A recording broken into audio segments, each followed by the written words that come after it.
Bonjour à tous mes chers amis cinéphiles, qu'est-ce que vous dites aujourd'hui? Bienvenue sur la chaîne de Del Piazza où on va clôturer la série de vidéos top et flop des films et des séries sur l'année 2025.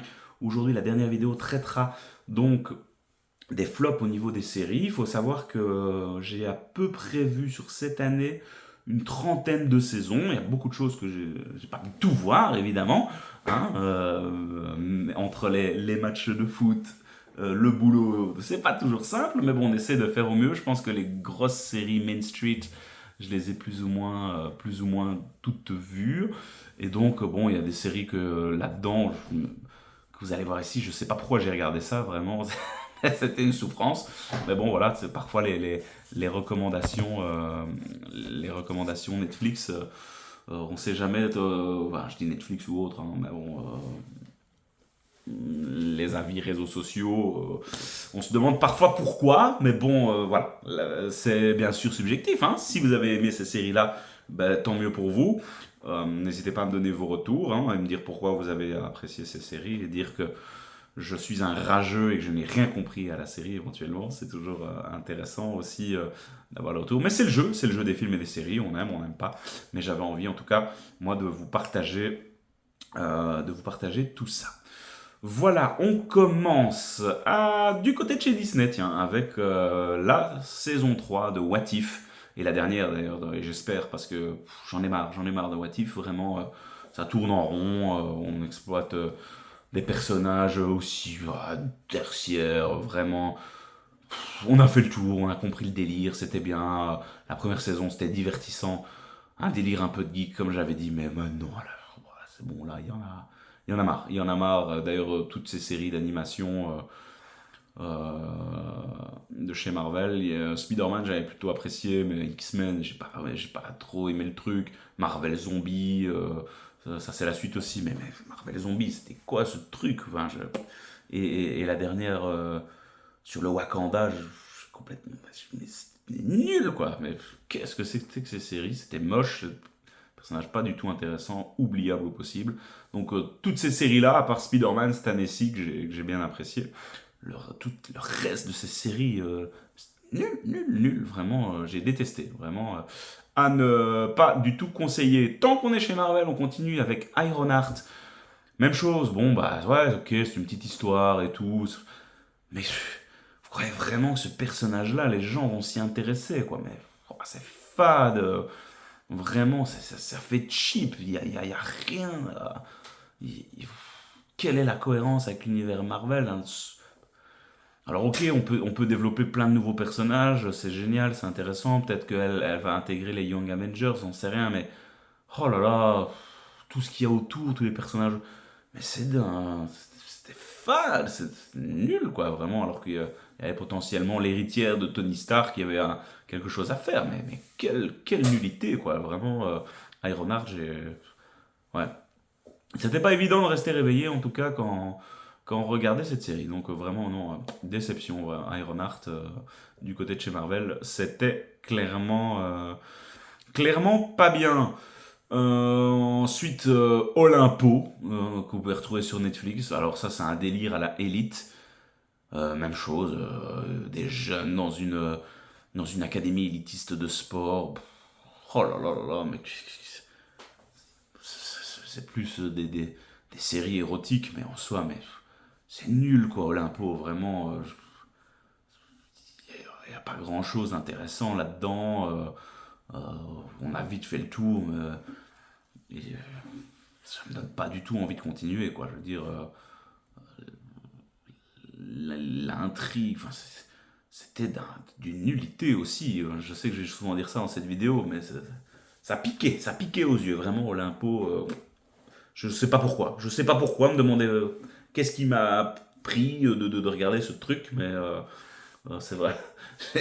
J'ai pas du tout apprécié.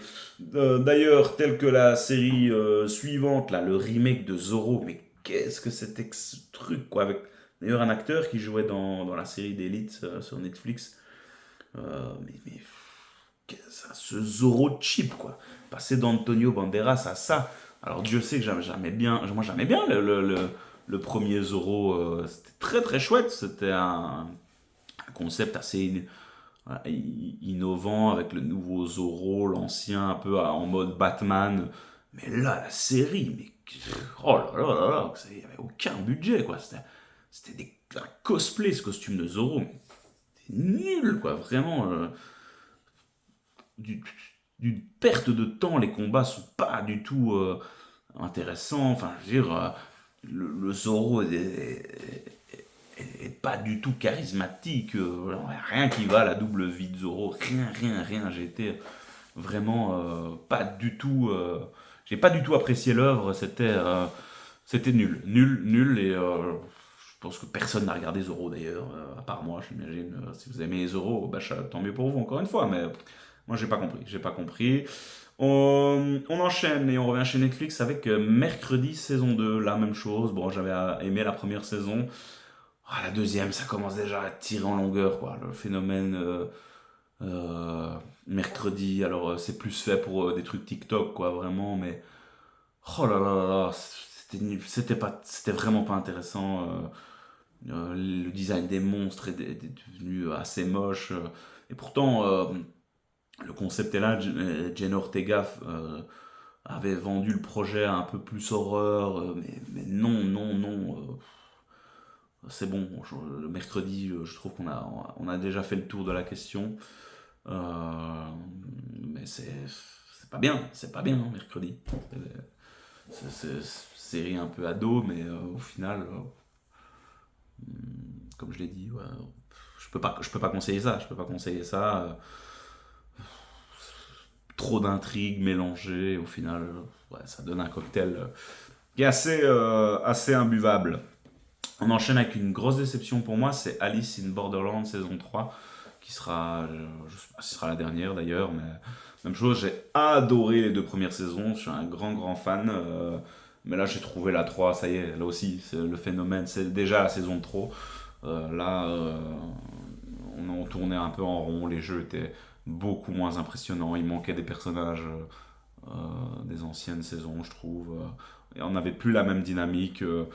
Le personnage féminin, je sais plus, c'est Anne, enfin, elle devenait complètement insupportable dans cette saison 3.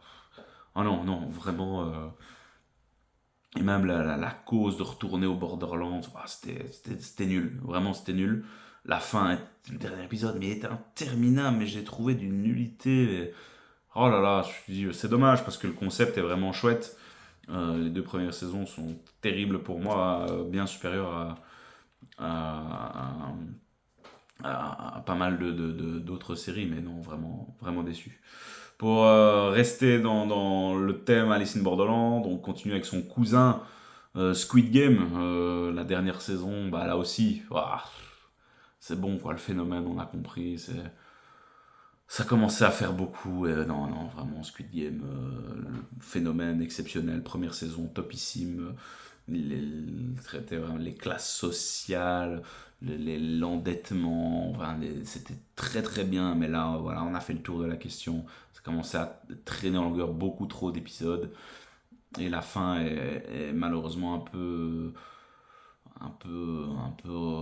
prévisible et bon, on a compris, on va avoir des Squid Game version tous les pays du monde, quoi. Ça va être Squid Game contre le reste du monde, Squid Game aux États-Unis, Squid Game en Russie, Squid Game en Chine, enfin non, Squid Game en Europe, enfin, c'est bon, on a compris, Squid Game est le tour du monde, voilà.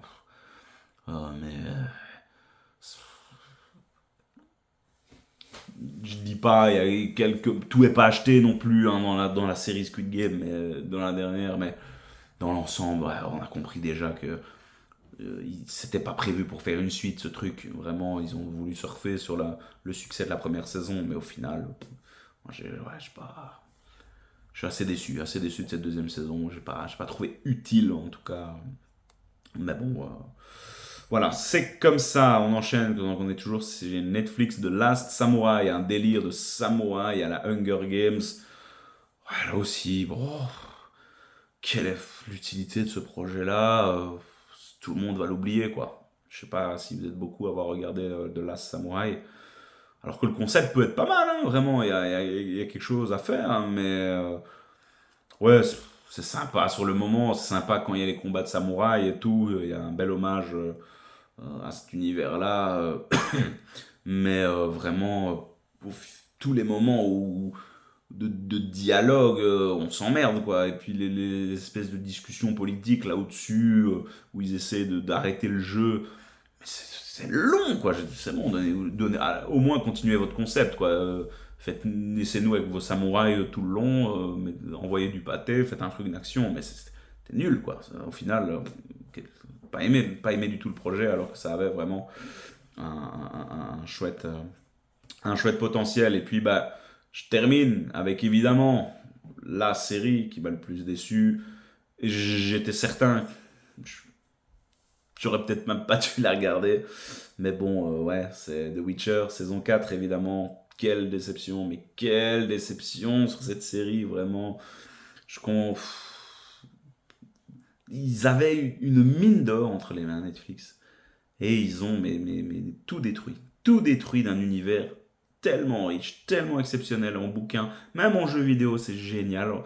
J'attends le quatrième jeu avec grande impatience. Mais cette série-là, mais c'est une série cheap. Ça avait le potentiel de concurrencer Game of Thrones, Le Seigneur des Anneaux. Mais non, non, non et non. L'arrivée de Liam Hemsworth, oh là là là là là là là là là, ça pique. Ah, ça pique. Alors, certains m'ont dit, bah, tu lui as pas donné de chance à Liam Hemsworth, passer après Henry Cavill, c'était pas facile. Oui, c'est vrai. Mais c'était nul quand même. C'était nul quand même. J'ai pas du tout aimé la proposition de Liam Hemsworth, vraiment. Très, très, très déçu de cet univers-là. Alors, il y a la 5 qui arrive. Est-ce que je vais quand même infliger ça? Bah oui, parce que je suis un petit connard et que, évidemment, bah, j'espère toujours être un moment subjugué parce que ben, j'aime cet univers-là et de fantasy, mais non, c'est pas bien, The Witcher. Et ça restera, je pense, la plus grosse déception en termes de série de ces dernières années, parce que j'avais tellement d'attentes, tellement de potentiel sur cette série-là, mais non, non, non, non. Chaque saison, on va de mal en pire. Quand on pense qu'on a touché le fond, eh ben non, avec cette saison 4, on creusait encore. La saison 3 était déjà pas grand chose à retirer, mais la 4, c'était décevant. Donc voilà, j'en termine avec toutes ces séries qui m'ont fait souffrir cette année-ci, mesdames et messieurs. Dites-moi vous, hein, si vous les avez appréciées ou pas. Si vous les avez appréciées, tant mieux d'ailleurs, pas de jugement. Euh, J'attends éventuellement vos avis en commentaire pour en discuter avec vous. Ce serait toujours sympa d'avoir vos retours. Mais ouais, moi j'ai été très très déçu par ces séries-là. Et bon, voilà, c'est dommage, c'est le jeu. Mais voilà, on continue. Et dans cette année 2026, on espère quand même avoir quelques belles petites pépites à découvrir. Voilà, mes chers amis, je vous remercie d'avoir suivi cette petite série de quatre vidéos. Peut-être que je ferai une vidéo, tiens, sur mes attentes 2026 en termes de films et de séries. Tant qu'on y est, finalement, autant enchaîner. Donc voilà, j'attends vos retours, mes chers amis. Restez connectés sur la chaîne d'El Piazza. Il y a beaucoup de choses, beaucoup de contenu qui arrive dans cette année 2026. Je vous souhaite à toutes et tous une très très bonne soirée, journée. À très vite, mes chers amis. Ciao, ciao.